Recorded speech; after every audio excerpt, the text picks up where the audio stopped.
তো দুপুরবেলা রান্নাবান্না কমপ্লিট করে একদম বসে আছি।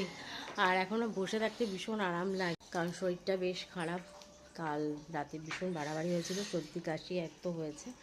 যে রান্না ভেবেছিলাম করব না, কিন্তু করে ফেলেছি।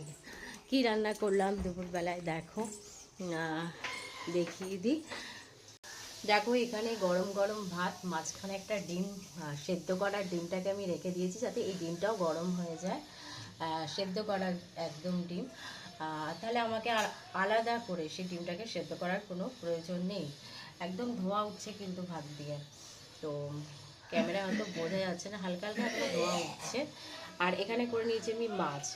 কালকে তো মাছ করে খেতেই পারিনি, একদম যা শরীরের অবস্থা ছিল। তো ভাবলাম না, আজকে শনিবার আছে আর কালকে রবিবার, তো মাছটা আজকে করে খাই। সোমবার তো মাছ নিরামিষ খাবো। তো এই দেখো 4 টুকরো মাছ আছে, এই যে একদম করে নিয়েছি। তার সাথে দিয়েছি এই যে পটল, আর এই যে ভেবেছিলাম ধনে পাতা দেবো কিন্তু ভুলে গেছি।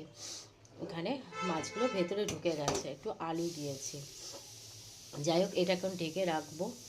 আর বর্মশাই কি রান্না করেছি, উনি তো আমার মাছ খান না, এখানে তার জন্য রান্না করেছি একদম মানে ও যেটা খেতে ভালোবাসে সেটাই করে রেখেছি।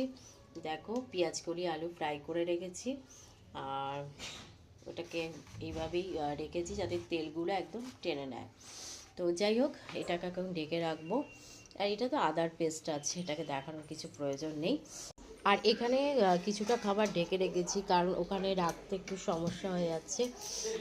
এখানে আমার লাউ তরকারি, এটা রান্না করা প্রায় 3-4 দিন হয়ে গেল, এটাকে সবটাই গরম করে রেখেছি।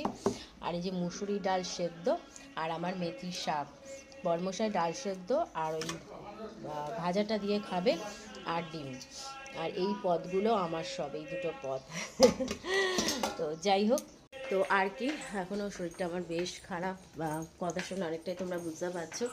এখন আমি একটু চা খাবো, কিন্তু ঘড়ির কাঁটা প্রায় 1টা হয়ে গেছে। আমি যত গরম পাচ্ছিলাম শরীরে ততটাই আরাম পাচ্ছি। তো মাছটাকে ঢেকে রাখি।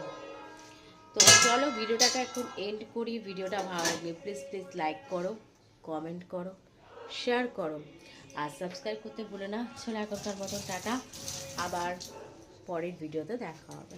চলো টাটা।